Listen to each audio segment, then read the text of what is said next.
Yeah, I don't know about y'all, but I am in a different state of mind right now, and quite literally a different state of mind. So it's quite delightful. I've never thought I would see the day or hear the day when you would say y'all. I'm loving it. Speaking my language. I was going to say, I have spent a significant amount of time both in and around Texans, and yes, I meant that exactly the way that I said it. So yeah, it's. Me too, buddy. Me too. Yeah. I spent the last 8 years in Texas. Too? That's right. Yes, indeed. Well, I'm now, encroaching on the fabled Canadas. So you and I just did a hot swap, and now we're going to see what happens. Although, actually, it just dawned on me, obviously coming from Vancouver, Canada myself, I spent some time in Texas, never really considered myself a Texan, obviously, was only there for a few years, but it just dawned on me as we were making these little jokes here that, holy fuck, my daughter is a Texan. So, Oh no! Like, legitimately a Texan. And you also started that with the verb coming from, Canada. So I guess that was apt in all ways, shapes, and forms. Yeah, I gotta steer clear of making jokes about, coming pun into intended. or out of, The Longhorns, That's as right. it were. Yes. That was an intentional pun, yeah. I appreciate that. See, I can never tell. Unless Michael explains the joke to me, I don't know whether it's intended to be funny or not. That was a joke. You're not wrong. Oh, You're supposed to laugh. okay. Yes. Oh, ha! By the way, I was going to say off the bat, I have to issue our sincerest apologies and condolences because if you survived the past several weeks, congratulations. Ooh. There's a badge we will be sending to all of you who have endured the Christmas Trinity. It was the unholy Trinity, I think, as far as my estimation goes. True that. But I'd like to think that we three kings made it worthwhile. Oh, God. The three wise men we are not. I would never say that I am. And speaking of things that are by their very nature unholy, by the eternal, behold, it is still the Disinformed podcast. I'm Shane. And I'm Michael. Yeah, and I'm also Michael. We're not doing... Okay, the bit said. Got it. Yes. Taking notes. All right, I was going to say, we can pivot and just call this Mike Cubed, and, we'll play it out. 2 mics on 2 mics, and just see what happens. 2 mics, 1 cup. That might be a bridge too far. Just Fate even worse for my than own death. tastes. Yeah, that's a bit much. That's how we get canceled. Or canceled, depending upon Or your perspectives. canceled, yeah. Well, kink shame. depending on... Well, I don't know whether the cup is being eventually boiled, pasteurized, and then sold for someone else's consumption. I don't know what you're all doing. Down at the local Some froyo. gamer bathwater. Ooh. Or backwash. I'm saying y'all for the entirety of this show this evening, by the way, Hell just yeah. so everybody is prepared. Honestly, I worked y'all into my language, my lexicon ages back there. It literally everybody says it down in Texas. So I also, with as pronoun slappy as everybody seems to be these days, I find y'all is just perfectly encompassing. I don't have to worry about offending All-inclusive. anybody. Yep, if I y'all everybody, it's transitive. Nobody's going to scream at me. and You're not wrong, yeah. y'all works because it's just the 3 of us. But if we were to have a few other members on and the call, then you'd have to go to all y'all. Or Ewans. Oh, Ewans I haven't heard. Ewans is like South Georgia. Okay. If all Ewans, y'all's Ewans gonna come down.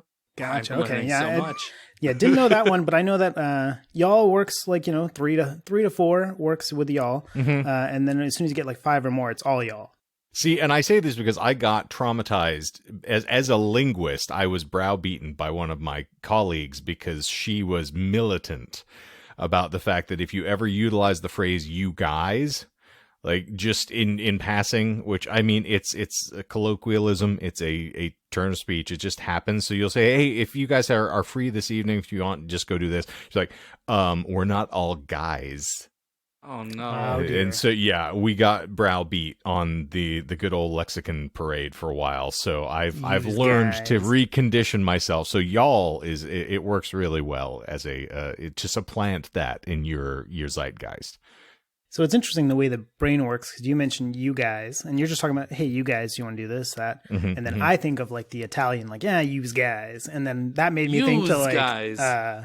How I just saw for the first time the movie Goodfellas. Had never seen it before, and I just watched it the other night. I know it. Oh my God! Like, what are you, Michael Part 2?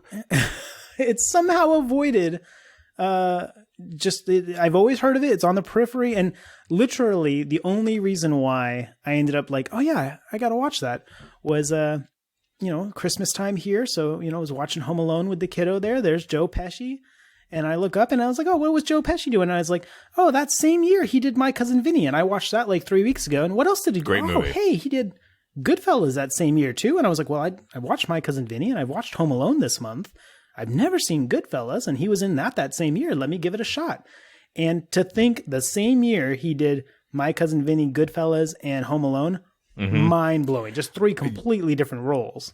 So in speaking of things that we had discussed previously, that was one of the years where Joe Pesci, I feel, cracked the top 10 of high-grossing actors, because Home Alone was a record breaker. So yeah, he was raking in the dough that year. But what a good movie. Oh, yeah. I saw something on YouTube explaining that he was initially going to be tapped to play the Paul Sorvino role. Paulie, because they were not certain whether Sorvino was going to be able to do it. So Scorsese was telling Pesci, he's like, I might need you to play this. He's like, yeah, but I don't want to play that. I don't want to do that role. I like being able to play, Mickey and going fucking crazy. So it's right up his alley too. Oh, and his death was just so like, so good. So, spoilers. Michael hasn't seen Goodfellas, so I mean, don't. Oh, really? He hasn't either? Oh, I didn't realize. No. If you can think of a movie, I most likely haven't seen it. It is an easy assumption that hasn't really been proven wrong. No, so. I mean, it's a good bedrock to start with, is that Michael probably hasn't seen it. But the question is whether I will see it. Oh, you should. Probably not. Well, it avoided my radar for 36 years, and I finally got around. Well, not 36 because it hasn't been around that long, but I was saying 36 because I'm 36. But it avoided my go for 30 years or so. Finally got around. Someone comes up to you as a baby, like, "Hey, you go see Goodfellas. It's a great masterpiece." And then I interrupt and say, "Excuse me, we're not all fellas." In fact, and by the way, this is a Wendy's. So. Oh no! I always do this every single time. The problem, like, I find it is contingent on how you were raised. We are kind of a product of our environments, and I have famously told the story to the thousands of those in attendance here and the millions watching at home. I was raised by a mother who was running a video store when I was a kid. So this is how I was whelped into the world, as I was just set in front of a screen with a Snickers bar and be like, here, watch the Lethal Weapon for the 18th time. I'm sure that this will do absolutely nothing to your fragile little psyche as a child. You'll be perfectly well adjusted. So to me, films from like the 80s and onward, I'm pretty well immersed in because I was conversant in everything that was coming out at the time. But I haven't watched a lot of black and white films. So I haven't seen Casablanca, haven't watched Citizen Kane. So like I haven't seen a lot of. I've made an effort to try to like knock out. So I've since the pandemic, I've seen Casablanca, I've seen Citizen Kane, some of these like all-time classic films that are always in our radar, but I'd never actually sat down to invest any energy in. Same thing with Gone with the Wind, which I could also haven't seen. Yeah, I could admire some of the cinematography related to Gone with the Wind, especially given the time that it came in, like, just the amount of extras and set design and stuff. Some of it was rather gorgeous, but boring as hell. Like, it's not a lot of action. It's, not even the storyline itself is just such a snoozer. I have no idea why that's like such a classic. Now Citizen Kane is still like rocking, and I'm like, this is beautiful, great film. Well, character studies vary dependent upon your interest, and you, as someone who is a fan of history, I imagine you might have been a little more taken with Gone with the Wind. But who knows? It was a bit of a Southern apologist there, and I was like, right. I was like, cinematic reparations, yes, whitewashing, why not? As opposed to lampooning William Randolph Hearst for being a prick. Exactly. So either way. Speaking of which, have you seen the Fincher film Monk? I haven't. It's on the list though. Definitely do, because that essentially is the backstory of how Citizen Kane came to be written and made. So it's about the writer who created the film, and it's brilliant. Gary Oldman's amazing, of course, and since he's going to be retiring as an actor soon, you gotta soak up as much of him as you can. Yeah, I love these little kind of like, stories about how things get made. Like I just watched The Deal related to the Godfather there, and that was fantastic as well. I don't know if you've had a chance to see it or not, but I have not seen it yet. My interest is most certainly piqued, not the least reason being the cast, which looks fantastic, but yeah, the story looks very, amazing. Very good. Highly recommended. I think you'd enjoy it. Now, on the subject of Scorsese, though, does that mean that you also have not seen Casino? I have not either. Okay, well, if you haven't seen Casino and you liked Pesci and Goodfellas, he gets turned up another 2 volume levels for Casino, because he is absolutely off the fucking charts for that. He's trying to be Pacino and Scarface, basically. Okay. So Scarface was another one that I've only seen post-pandemic, where it was like, okay, I've got to see this film. I always hear about it, never seen it. But then, funny enough, I've like missed out on all these like fantastic films, but then like I catch Joe Pesci in like Lethal Weapon 3 or whatever it is. Yep. And, 3 and 4. So I miss. You gotta follow the actors that you like, If they're really interesting, you watch whatever they put out.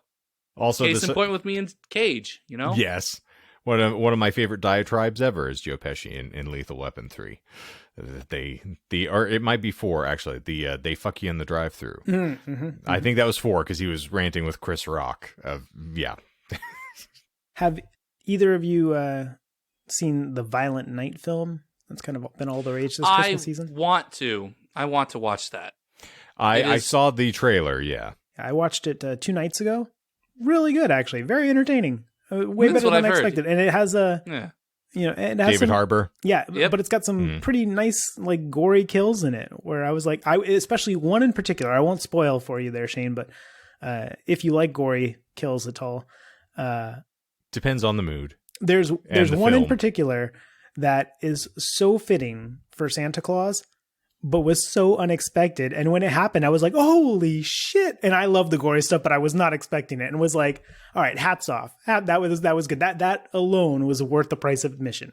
So someone's sack gets caught in a chimney? I won't spoil it, but that does, could play a factor in. Yeah. Okay. All right. Well, hooray Color for a me good intrigued. pun. Yeah, definitely worthwhile. That and I can't remember the name of it now, but from a year or two ago there, where Mel Gibson was playing the Santa Claus in that he played. Yeah, I it's on my periphery, but not a film that I dedicated to memory. Yeah, I can't remember the name of it, but I watched it when it came out, and same deal. That one was actually pretty good as well. So those two, in terms of like and they kind of like tread the same ground a little bit in terms of like, here's a Santa Claus that's like, Santa Claus is real. He's older. He's been at the game for a while. He's kind of sick of it, Grizzled. Yeah, and then shit goes south, and Santa's got to kick some ass, and both of those are touching the same ground.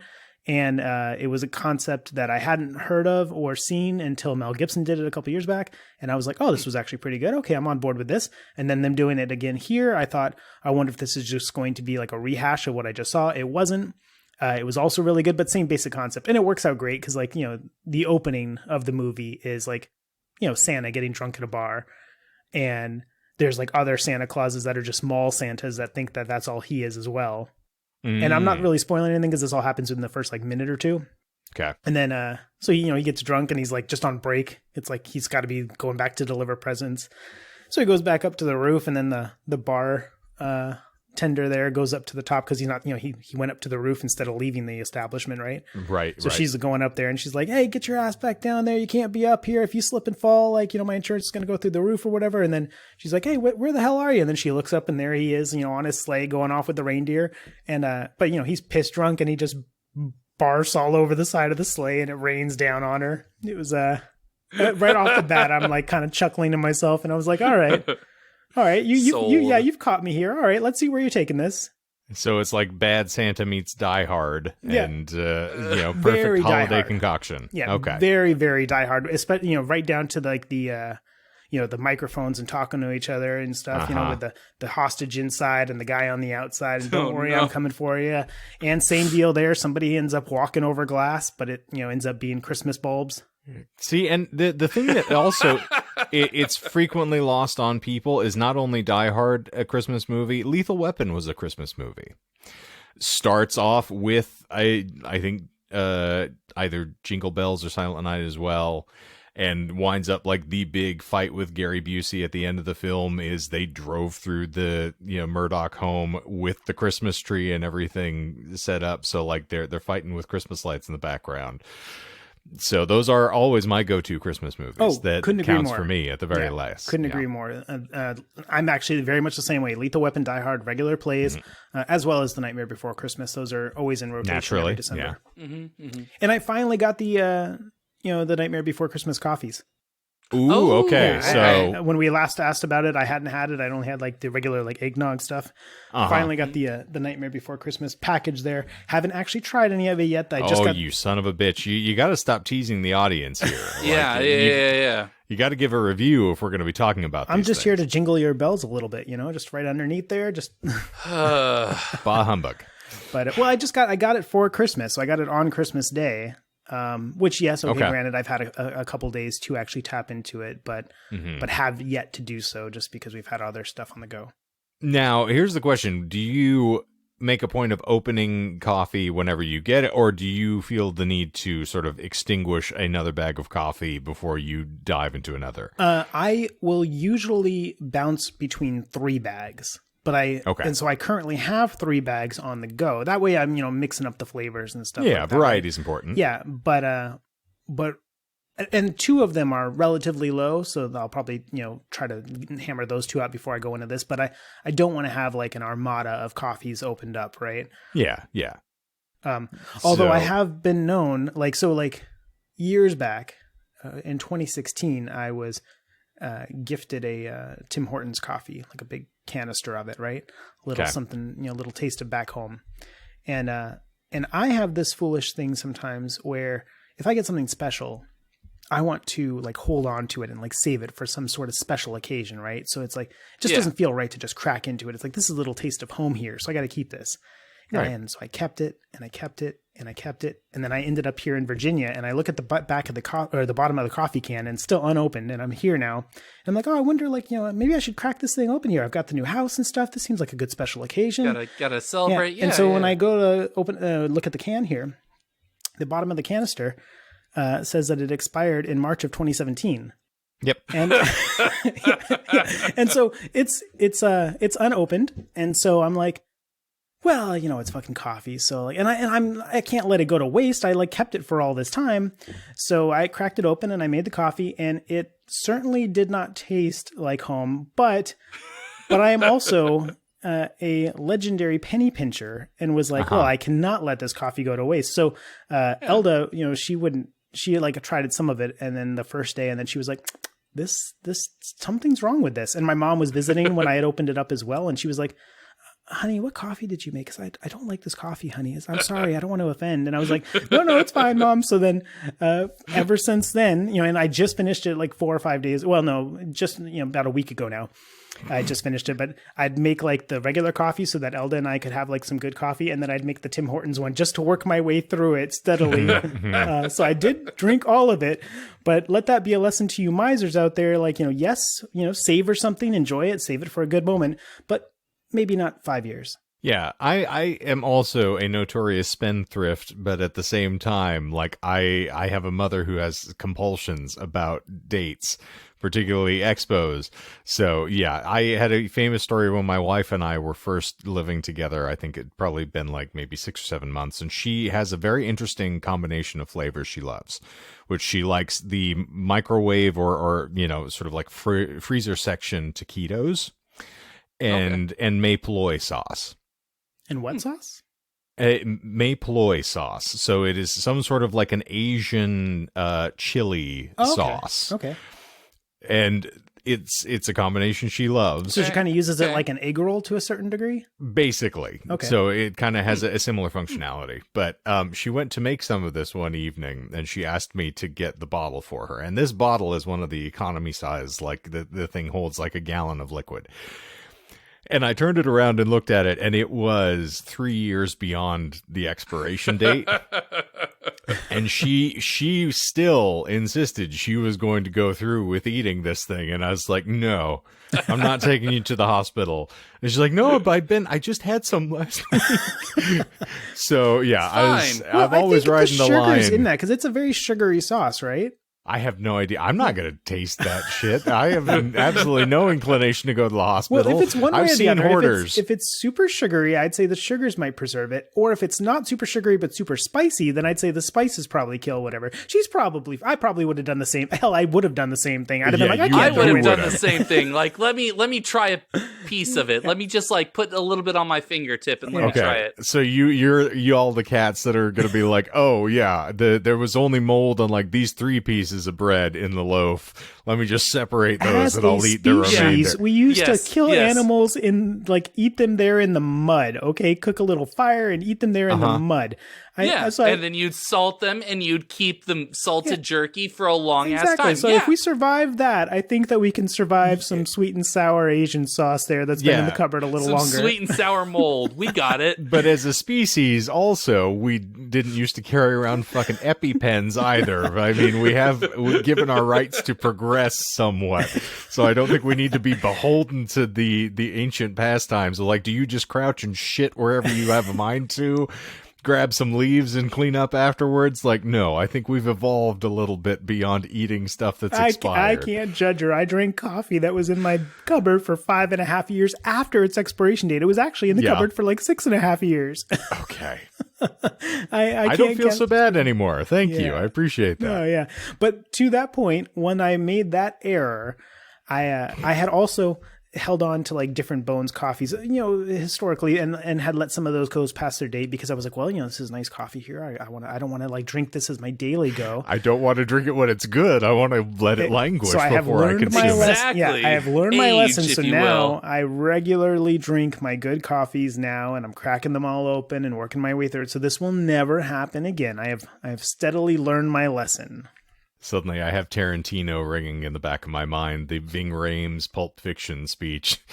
This business is littered with people. Motherfuckers thought their ass would age like wine. If you mean it turns to vinegar, they do. You means they get better with age. They don't. Exactly. Yes. But I did also learn that you can drink coffee, 6 years past its date, and it tastes a little funny, but honestly, still drinkable. There's nothing growing in it. Well, it's kept in a pretty dry place. It's fine. And it still woke me up, perked me up in the mornings and stuff. So, I also learned that expiration dates are just a lie by big corporate. Okay. It's big expiration date telling you when you can and That's cannot right. eat Henry something. Sobrowski has been telling us it for years. See, you say this like that you've made this discovery, and like, yes, I'm also thinking I could conceivably put my genitals between a pair of cinder blocks and slam them down and live to tell the tale. I wouldn't recommend it. And I certainly don't think it's an approach I'm going to take anytime soon. So we'll just split the difference here and say that you probably just, buy some coffee, drink it, and then move on to some more. Well, so with the wife and the, sweet and sour sauce, or, the sauce that I can't pronounce the name of and certainly won't try because I'm sure I'll butcher it and have I'm also not sure I'm pronouncing it correctly either, just to be clear. Did she have a backup bottle, or did you just make her go sauceless that night? I made her go sauceless. It's like, we're not doing this. Ooh. Wow. Listen, it's not the first time she will have gone dry, and certainly won't be the last. Anybody who's talked to me for more than 5 minutes, you can guarantee she's going to have some dry evenings. But and speaking of, being dry after nuptials, Michael, how was the trip? How's the honeymoon? You got to give some dish to the listeners here, because the last time we talked, there's a lot of, compression going on to get us ready for you to take the trek up to the glorious Northlands that I now occupy. That's true. I was Actually, I think you had gotten there a couple of days before I had. Yes. But we flew up to Seattle, landed, had a couple of good days, and then it snowed. And I learned that it doesn't snow often in Seattle. Nope. And then I also learned that they have very few plows for Seattle and its suburbs. So I got to drive on some icy roads, and that was absolutely fucking terrifying. I understand, when you hydroplane a little bit here in Phoenix, it happens. You're not paying attention. You got to woo, that sort of thing. But when you come to a complete stop, or you think you've come to a complete stop, and your car's like, nah, dog, I think I'm going to go an extra 10, 15 feet. And you're like, whoa, man, the intersection's in 20. Are you going to stop? The car's like, maybe. Yeah, it's not as fun. It's not as fun. I can tell you, so when I was 16, my folks relocated to Lake Havasu from the White Mountains where I was living, but I was still finishing up my semester at high school. And so I'd had my brand new Suzuki Sidekick that my father had got secondhand to give me. But this is what I was cruising at the time. And I was in snow, did not put the thing in 4-wheel drive, and didn't realize that I was hitting ice until I hit ice. So firstly, you can imagine a man of my size and girth in a Suzuki Sidekick. My nickname was Donkey Kong because I literally looked like, a really bad, Mario Kart level Donkey Kong driving this thing around. And I hit a patch of ice and I just started swirling like I was in a fucking bumper car. And I just kept, turning into the skid, and I managed to do full rotations behind a school bus. So I had all of my contemporaries watching me just spin around, and I probably did 8 full revolutions before I finally made it off the side of the road and just gently eased to a stop. So I know your pain there, my friend. It is not pleasant. It was fun, though. Terrifying, but fun. It would be a lot more fun if it was not in a car that was just loaned to be by the people that I was staying with. That's even more fun, though, because then you can drive it like you stole it. Exactly. No. It was like, you don't really have it was a Prius. Classless fucking bastards. Oh, jeez. I mean, it did its job. No wonder but, it wasn't stopping when it was supposed to stop. It was way too light. Whereas, on the other side, they have, a full SUV, and that's what they like to drive when it snows, because that thing's they sent you weight. out in the Prius? Well, yeah, because they needed the other one. They're like, we don't really use the Prius. You could take it. I'm like, cool. I'll take that, because it's like an hour and a half bus ride to downtown Seattle. So I'm like, I'll take this. Michael, I'll take a 20-minute drive. Do you feel that these people like you? They like my wife. Okay. And that's all I care about. Was your wife in the car with you? Yes. Okay, because I was about to say, because otherwise this sounds to me as though in a very Goodfellas-esque fashion, they were trying to get rid of you. You could do better. Give them the Prius in a snowstorm. You're going to get the life insurance. Yeah, I was thinking the exact same thing, that this might have been a way to get you out of the picture there, because it was like, we you're saying, we need to use this, the SUV here, and we don't really need the Prius. And I was like, maybe they were thinking, we don't really need Michael. Here, take the Prius. We don't need the Prius or Michael. Yeah. Just get rid of them both. Write them both off on my insurance. It's good. So, what were your favorite sightseeing locations in Seattle? What were the places that impacted you the most? Did you go to the fishmongery and? Yes, okay. And there is the part of the fish market of Pike's Market. Pike's Place, right? Yep. Yes. So we went to the first Starbucks because that's what you go. Starbucks. Yeah. Who doesn't? Freaked out about. Starbucks is delightful. Anyway, so I'm not a sophisticant. If it's coffee, I'll drink it. I think we've all talked about this. We were splitting hairs over whether I liked Punkin' Dunkin' or not. I'm obviously not a gourmand. Well, clearly I am, as you can tell by our previous conversation. Yeah, with your 5-year-old Tim Hortons. That's, Aged Tim Hortons. The funny thing about that is 5.5-year past expiration date Tim Hortons still better than fresh Starbucks. You're probably not wrong. Does it taste like maple syrup? #O Canada.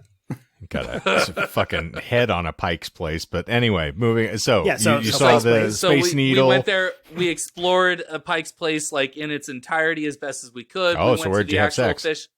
The fish market. Of course. How appropriate. So there's a little, well, not a little. It's the main stall where they actually will like hawk like. Thought you were talking about your wife again. Pounds. I'm sorry. No. It's not a little. It's the main stall. That's my wife.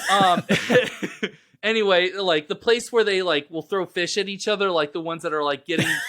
It's a thing that I've heard. Okay, so it's the main fish market part of Pike's Market. Okay. Yes. So there is a little like curio stand or something that's like within the fish market part where they have a monkfish, and it is plastic. So I thought you were about to say you bought a monkey's paw. I got terrified for a minute, but okay, monkfish I can go with. This would explain a lot, yes. But no, it's supposed to be like a plastic monkfish, and the idea is that you walk up to it, you look at it, you're like, oh, this is a weird fish. They have a string behind, the stall and everything. It's supposed to move it and shock them. And so, of course, like, I was looking at it and with my wife and everything, and the person came up and was like, oh, you looking at anything? I'm like, yeah, I just really want to know more about this monkfish. She's like, okay, let me, get some more information. He walks up behind it, she looks at it, and it jumps and it freaks her the fuck out, and it was hilarious. See, I'm imagining like it's Billy Big Mouth Bass there. You turn to it, it's like, take me to the river. It's not as exciting as that. It's supposed to just be like a jump scare where it's like, wow, it moves when you're not expecting. They need to call me. I'll help, class it up with some ventriloquism. I'll just start singing random aqueous themed songs. There you go. You'll just sit underneath, like just be reading a book or something. They'll be like, someone wants to look at the monkfish. You'll be like, hello there, good sir. Over here, Muppet in the monkfish, like born on the bayou. That was great. We got to see the gum wall, which was right next to Pike's Market, which was great. We, symbolically left 2 sticks of gum next to it, connected, love forever, whatever. But my favorite part of all of Seattle was the underground. We got to go to Pioneer Square and go underground and see the tunnels and everything. That was just absolutely beautiful. And just learn all the history about Seattle and how much it was covered in shit. And after shit, brothels. So it was great. What was the most recent film? Like, I'm gonna forget it, but was it like Malicious or whatever the hell? There's a horror film that a large portion of it takes place in the underground in Seattle. Really? Like, yes, there's a. Yes, so it's one of the James Wan ones that just came out in the last year that has like the weird where the person's sprouting out of the back of the other individual's head. I'm just forgetting what the fucking title of the movie was, but that ruined any concept of the underground of Seattle for me because it was like this movie is so goddamn abysmal that it disabused me of the notion of even wanting to go near there because it's guilt by association. I'd still say it's worth it if you're ever in Seattle for some bizarre reason or another. I will be at some point soon. I'm close enough now. Melissa's threatened. How far away are you from there? As the crow flies, probably about 2 days. Okay. If I turn into a crow with enough ice, it's probably maybe like 6 or 7 hours. It's probably not bad at all. That's not terrible. It actually probably is less than that. It probably would be like going to Vegas from Phoenix. It's probably like 3 or 4 hours. Okay. Oh, okay. Well, yeah, 3 or 4 hours is not bad at all. I'm just talking out of my ass over here. I have no idea. I haven't measured this thing out in distance at all. I'm just purely speculating. I mean, fair enough. I barely know where the hell I am right now. There's 6 or 7 subdivisions out here where it's just like all of them are interconnected. So it was like, so I was in Tualatin and now I'm in Beaverton, but I'm trying to get to Tigard, but now I'm over here in Aloha for some fucking reason. And who the hell names a suburb Aloha? Yeah, it's confounding up here, but it's beautiful. I will say that. Oh, yeah, Pacific Northwest. Yeah, you got life. You got trees and I do. Greenery. Just no light to actually cause them to live. But, eventually we'll get there. Yeah, I know that I'm about 3.5 hours or so from the White House. When we moved here, I was like, "Oh, how far is it to DC?" And so oddly specific. I was what are you planning an incursion? Well, it was when it was like, I wonder how far away we are. January 6th is coming back. There's that watch list again. God damn it! Well, no, we just got off of one. Biden, he invited me over, but I had to pass him up. I had to say no. I had other plans. What can I say? I was like, well, you were either Italian or Russian in equal measure in that last sentence, and I don't know what just happened. I don't know which one. He's Italo-Russian. He's both. He's both at the same time. So I had some borscht with the meatball. I'm a member of the KGB Nostra. It's, you get a good job, Danny. You get a discount. You hang out with the guys out in front of the place, and it's great. See, this is why I need to leave the accents to Shane. You better have some red sauce on that, or I'll find you and beat the life out of you, you fuck. It's all about the vodka sauce. Yeah, this is schizophrenic, either Russian mob or Italian mob. Just someone just This is twitching. how the vodka sauce got to be made. That is Melissa's favorite sauce, by the way. Very tasty. She's Good a sauce. very, very big Good fan of the sauce. vodka sauce. So so Michael, you're back home, and Shane, you're obviously Yes. in the new locale. So He I is are. also back home because that is his new true. home. It is. True. Yes, where I hang my hats. So where Yes. where do you plan to explore now? What's on your destination list in terms of the local scenery that you're like, I gotta go check this The spot back of his eyelids. There are 7 different graveyards that I've been looking at, just depending upon my circumstances. I'm just trying to determine which one would best suit me. That's good. It's good to shop around now. Yeah, you know. plan early. So, yeah, it's important. Exceedingly early, but still. For But my still. eternal rest, since I'm going to be the afterlife's leading bioexorcist, I need to get myself in full gear here. Well, what's the nearest biggest city to you? Seattle. Oh, okay. I kid. No, No, I was gonna say, 'cause if that's I am on the outskirts of Portland, technically. So Okay. Oh, so you are like you fall within the kind of the greater Portland yes, area. I still? am in Okay. the greater metropolitan area of Portland. Okay. Yeah, that's actually a beautiful area. I lived in Rosewood for like 18 months, which is I think around that general, somewhere in that neck of the woods there. I've seen several guitars made of it, but I have no other general Good wood, good familiarity. Yeah. That's what she said. Mm-hmm. Yeah, I'm Excellent like year. a half an hour from Norfolk here in Virginia. Ooh, which is like okay. the big city. And extremely fortunate time for me to show up here as well, especially as a hockey fan. So out in Texas, in Austin, we had the Texas Stars, which were the AHL affiliate of the Dallas Stars, right? And used to be the North Stars when they were in Minnesota. Back Well, before of the all the NHL, class yeah. was drained out of them. Yeah. Yeah, that was so the Dallas Stars used to be the Minnesota North Stars, yes. Yes. And so you got the NHL. So there's 3 professional tiers, right? You got the NHL, then the AHL, and the ECHL. So the AHL feeds into the NHL, the ECHL feeds into the AHL. So AHL hockey was the Texas Stars out there in Cedar Park. So like I used to get regular season tickets, full season tickets to it. Fantastic hockey because it's just a tier down from the NHL, but it's also all the young guys that are like, hungry to get in. You never know when a scout's going to be out there or whatever and want to pull you up, right? So they're like playing their heart out. So it was fantastic hockey. Get out here, it's the ECHL, so it's 1 tier down from that, right? So it's I wasn't sure how good the hockey would be, so I went to a game and it's definitely not AHL or NHL quality here. Like the difference between AHL and NHL, I couldn't really tell you the difference. The hockey Okay. was both just phenomenal. This one I was a Speed's little generally passable. yeah, this one was a little bit more like, you could kind of tell that it was a little rougher around the edges, but a perfect time to be coming to Norfolk because in January 16th, I think it is, the ECHL All-Star Game is going to be held in Norfolk this year. So I guess it travels around. There's 30 teams for the ECHL. So, it's probably not going to happen for another 30 years, Right. when it cycles back to this city. So it just happens to be the time that I'm here, and they're going to be doing the ECHL All-Star Game right here in Norfolk, and they're bringing the Stanley Cup to town as part of it. Get out of here. Yeah, and it's going to be 18 minutes from me there. So I'm like, this is phenomenal. So you're going to get to watch the apex of mediocrity That's right. and then, sample the Stanley. Precisely. It's just a very interesting time to be like, okay, what's hilarious is, so the Norfolk Admirals as well, the team here, literally has the worst record in all 3 professional hockey leagues right now.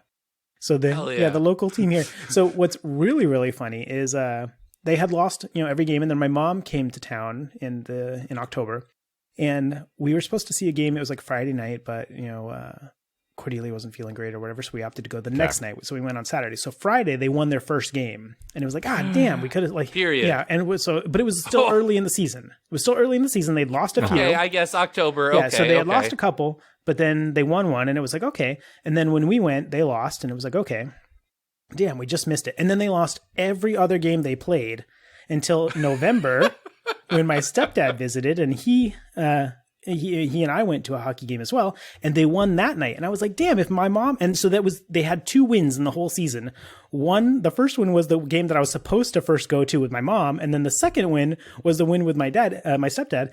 And then it went like that for a good chunk, because they still, even now, they only have like 4 wins. Mm-hmm. And, but for a good chunk of time, I was talking to my stepdad even at the start of December, and I was like, you and mom, almost saw half or like all of their wins, and even now you're up there in Canada, and you can say you've seen half of this team's wins out here in Virginia, and you're on the opposite side of the coast. Jeez. So, but the reason why I mentioned that in terms of the peak of mediocrity is apparently with the ECHL All-Star Game, unbeknownst to me, because I never followed this league before, because it wasn't, there was no local team for me to follow. Yeah, not necessary. I guess what they do is they take for the host cities that they go to, they take the ECHL All-Star team, like that they've collected from all the different teams and stuff of the best of that league. Mm-hmm. And then they do like skills competitions against the local team. Right, like the local, so the Norfolk Admirals. So it just happens to be that the Norfolk Admirals also happen to be completely terrible. They're not even like a decent team. They're just completely they're inept. Yeah, so you're going to get the best of the best, of which nobody from the Admirals is going to be on that team anyways. Naturally, and then you're going to be going against the worst team, the worst of the worst leagues, and so it's going to be a bit of a massacre. And I'm somewhat looking forward to it. It's like the Harlem Globetrotters of the ECHL. It'll just be, watching them just kill the Admirals. Yeah, so it's exciting. It's going to be very exciting. It's a good time to have had them come. And then even better than that, also completely by happenstance, I'm just here. So I'm in Hampton, where I live here in Virginia. There's like little kind of like, Hampton isn't that big in general, but there's like little areas of it. Like you've got the Phoebus district of Hampton, and you've got the Fort Monroe district of Hampton. Phoebus. And so all these like little districts, because they used to be little towns that... Phoebus. Yeah, well, that's literally where I live. I'm like 30 seconds away from Phoebus downtown. I can't handle Phoebus. You're in the Phoebus. The Phoebus district. I'm knee deep, head deep in the Phoebus. Right. Ooh, if you're in the Phoebus, you might need to, notify the authorities. I walk out my front door and I'm balls deep in Phoebus. Oh God, a fate worse than death. Oh. But so, do you get like any of the embryonic fluid on you because of that, then, or do you have to wear like a raincoat? Is it a Gallagher show? So I can tie this to what I was just about to talk about, because I have learned to rue the day that I slid from my utopia of embiotic slime. It's one of my favorite lines from the Cherry Poppin' Daddy song, God is a Spider. A uterine utopia, in fact. And so, but the reason why I mention this is that, Cherry Poppin' Daddies are actually out your way. They're from Eugene, Oregon, and they primarily just like, they still live out there, and they really only do stuff out in Oregon. So I was very tempted when we were discussing like moves ourselves, just back in like June to, mosey on in that direction, right? Especially because it'd be a little closer to my parents and stuff, but we ended up out here, of course. So anyhow, they don't really tour anymore that much, except for the local little stuff that they do there.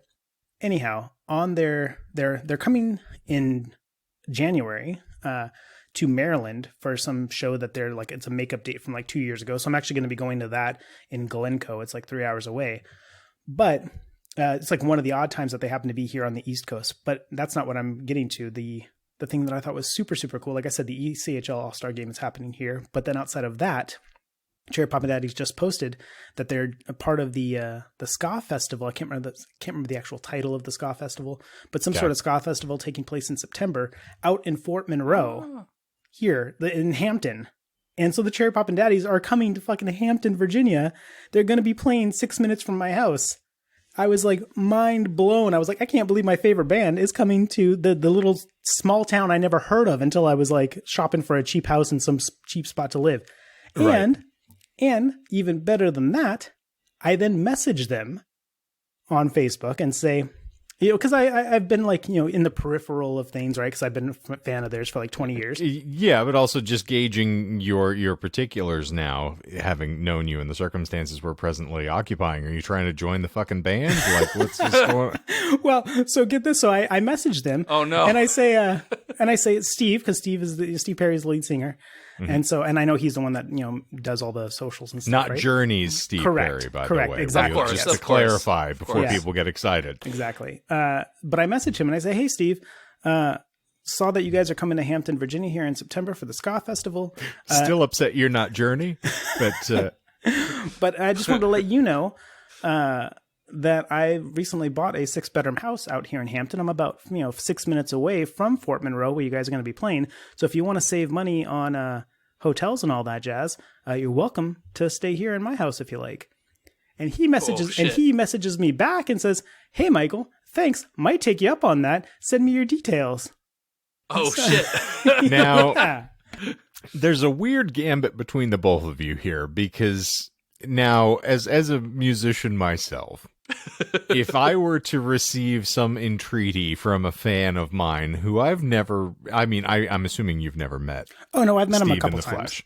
Okay, all right. But are you conversant, or is it just you were are one of you the people in the line and, he would be, and shook hands? No, he would be so I'm kind of like why I'm more acquaintances with like the trumpet player Dana. Okay. But Steve would be aware of me just like, periodically, because I'm like the super fan, right? Okay. So like right. Even when they were on their hiatus back in the day, like on the old Cherry Pop and Daddy's revival forums that existed, he would occasionally pop on there to read stuff, and then me and a few other like diehard fans would pop on and message stuff and everything. Okay. So he would have seen me like comment. Yeah, he would see me like comment on stuff here and there. Like not a lot of interactions, but he has like occasionally responded to a comment here. He knows of you. But apropos, even in that instance, I would feel as though there was a bottle of chloroform in my future. Even if a friendly invitation was extended, it'd be like, yeah, I'm definitely not doing that. But let me patronize this individual for a bit. Well, that could be it. Yeah, sure, that sounds good. See, but he and I, we've had a couple exchanges here and there, like over time. Okay, so you slept with him. That's all you had to say. That's what I'm hearing. Fine. Yeah. Well, I've blown his trombone. Yeah, sure. Indeed. And then you threw back a bottle of beer. So yeah, that's right. So, well, I'm just saying, like, I was shocked to see that they'd be coming to this little town that I'd never heard of. And then all over you. Yeah, and then I just sent out a message thinking that it would go into the ether and never be heard of. Mm-hmm. And, similar to my initial, like, hey, let me, like, what's this random podcast thing here? Let me comment on some of this stuff. Mm-hmm. And now here I sit with you here. And for all I know, come September, in this very room, I could be sharing a drink with the lead singer of the Cherry Pop and Daddies doing our own little Zoot Suit Riot. Mm-hmm. Again. Because it's now canon that you were his canon. But that's exciting news. I'm looking forward to hearing about how you dispose of the bodies. Well, I've got a huge backyard, buddy. Huge backyard. Naturally. Come to Virginia sometime. You and Mel come here. You got a place to stay. Yeah, that's not happening. But, I appreciate the offer. But hey, unlike Shane, them, I heard you might be coming. And if you want to save on a hotel... See, I have enough tact to say there's not a snowball's chance in hell that I will either be in Virginia or in your home at any point in the near future. Wow. Look, did you hear this, Michael? Look at how things have changed. Look at how things have changed, Michael. Once upon a time, he talked about flying me out to Arizona. Because I'm flying you out, not flying to you. There's a difference. There's a difference here. I am full of empty promises. There's a group of 4 other people sitting back in Phoenix right now that can attest to this. So I was like, yeah, no, I'd never just Irish goodbye everybody. It's fine. So, yeah. It's never going to happen, buddy. But I love and appreciate you regardless. Still. I'm just fucking with you. But the offer you're does the only stand. one. The offer does stand if you happen to ever be in Virginia and need a place to hang one of your hats. I have a guest room. Welcome to it. Same thing with you, Mr. Michael. And, the same to you. If I ever need to H.H. Holmes a good acquaintance and, just assume your identity for Social Security purposes, you're more than welcome to come meet your end multiple in my trap doors basement. and, hallways that lead to nowhere in this house. It's true. Yes, I will Albert am Fish the jealous. fuck out of your body. Just eat your buns baked. That's Albert Fish. That's so funny because I literally just the other day listened to the last podcast on the left, Albert Fish. Okay, so you had an Albert Fish stick, in fact. That's right. Some hot dogs shoved up there. Yes, well, I mean, that is the Ooh. only way to prepare those. We're not talking about the tender victuals of children on this show. That's We're right. Just moving give me away. some paintbrushes and let's play a little game. Like, Yeah, let me shove some nails in my taint. But, I'm sorry, Michael Clark. That's was the worst way to end this show. But I think that it is, in already fact, over? the best way is to always reference Albert Fish as an outro. okay, well then I will find a way to work that into every upcoming show going forward. If you thought that Pinhead was terrifying in Hellraiser, just wait until you've seen Albert Fish's ball sack. Oh, right. God. Ah! Albert Fish now featured Podcast at is not Pike's safe for Market. life. Uh, yeah. He is the monkfish. Make sure to go and check out all those x-rays because they are delightful. You can see all the things that got rattled around in his small intestine. Ooh. It's not everything it's cracked up to be. And also be sure that you go check out all of our relevant or irrelevant socials. We've got a link in the show notes below that's going to take you to all of our fabulous social media, including Michael's phenomenal shorts, which you can find over on the Tubes of You, as well as all of our glorious Disinformed After Dark, Disinformed Book Club, and an array of other entertaining material for you to sample there. And of course, you can find our defunct Instagram account and all of our glorious archived material there, which may or may not be a little more or less disturbing than Albert Fish's ballsack. But I believe that is going to wrap this rascal up for this week. And so for the Disinformed podcast, I'm Shane. They are Michael. And zippity zoop, we're out of here.